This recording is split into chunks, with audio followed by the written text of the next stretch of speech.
We beat Washington, so staying in that hunt, I guess. Thank you for liking, commenting, and subscribing for all your Detroit Lions news.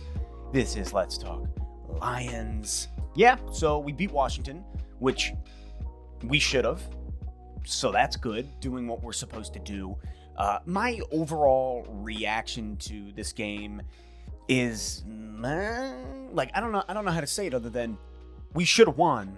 We won. However, it should never have come to what it came to. And that's the problem always with the Detroit Lions is why do we have to wait until the fourth quarter to know? We just love to make it look like it's a good game. Truth be told, 21, 24 unanswered points going into the fourth quarter is unacceptable. You're not a playoff contender if you're doing that, especially against the Washington football team. So in that area, it's a bummer. But you know what? Let's find the good in this. First of all, Alex Smith, you had a day. He went, 39 for 55 or something like that? It was awesome to be able to watch you back out on the football field. Also, Washington's running back Gibson, man, that guy's a tank. So kudos to you, Washington, in that regard. But let's talk Lions. Hey, what did I say before going into the game? I said it's going to come down to our running back 1-2 punch between DeAndre Swift and AP.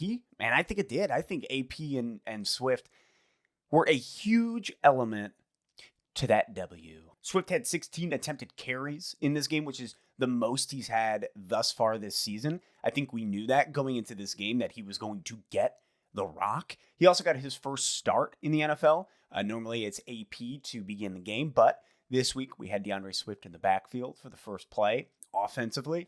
So that was super cool to see. Good for him. But yeah, 16 attempted runs. That's the most he's had this season. We know that Washington's rush defense isn't that great. And that's where we thought we were going to see a lot of the run game on the Lions' offensive side of the ball. Swift ran for 81 yards, which is the second most he's had this season. Also great numbers. And he averaged, I think, 5.1 yards to carry. So with that, you have 16 attempts, 81 yards total, 5.1 yards to carry. Those are some good numbers, especially for a rookie. Also, lest we forget DeAndre Swift's badass hurdle over the defensive player. Coming out, both feet came up. He looked like a deer in the yearling, just trying to get over that fence, eat that grass. If you haven't seen The Yearling, it's an old movie, so check it out. It was also really cool to see AP out there against his former regime. You could tell our man wanted it. He ran for 5.2 yards a carry. That was his average, and he had 4 attempts, but each one he fought like a beast to get through and power for more yardage. It was awesome to see AP out there say, hey, I'm not done yet. You released me, but I'm not done yet. When it comes to our wide receivers, Marvin Jones had a day. He had the most catches he's had this year. He had 8 receptions, and he ran for 96 yards, which again is the most he's had this season. With Golladay off the field, he becomes our number one, and you see that between his 8 receptions, 96 yards, and a TD. From there, though, when you take a step back from Marvin Jones, the rest of our wide receiver core and tight ends kind of struggled throughout this game. Whether it was Danny Amendola, TJ Hawkinson, Jesse James, there were so many mistakes that were made throughout the game on the wide receiver core and tight ends that it made the rest of the team look offensively not as productive as they really were. Stafford had a pretty good game. His completion rate was at 72% roughly, which is his highest completion rating this season. So that was solid. Well done, Stafford. He threw for 3 TDs. He was under 300 yards. However, all in all, he was hitting his guys straight up everywhere. He wasn't throwing behind like he has been this season. He was leading well. He did throw that one to Cephas, who just dropped the ball with nobody around. He had at least 8 to 10 more yards in him. So that was a bummer. And, that negatively affects Stafford's ratings. But regarding Stafford, I think the best part was seeing no turnovers, no interceptions. In the last 2 games, he's thrown 4 interceptions.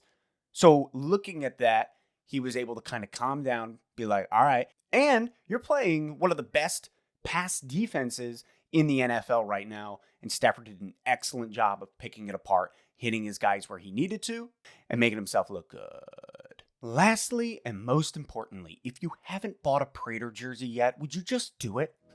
Because that man, if there's anything that the Detroit Lions are good at, it's picking a kicker. Am I right? looking at Jason Hanson, Prater. I mean, we get the best kickers. Prater, 59-yard field goal to win the game. Unbelievable. I'm sorry. That is really Washington's fault for putting us in that position. Chase Young with that absurd penalty. He didn't get to the QB that much during the game, and he thought, why not hit Stafford from behind right at the end after he's already thrown the ball 2 seconds later? So Chase Young put us in position to allow Prater to kill it. And Prater did what he does best. It's a little frustrating seeing some of the penalties called on Trufant and the rest of our defense in that last drive for Washington. Some of them were a little fishy, like that one pass interference where Trufant just knew the guy's route and he was just there, knew the guy's route, started going the other way, and then they're like, hey, we need Washington back in this game.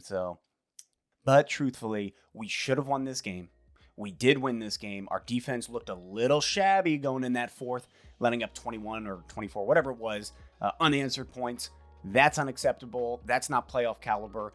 And it makes sense why we are the record we are. So, with that being said, on to Carolina.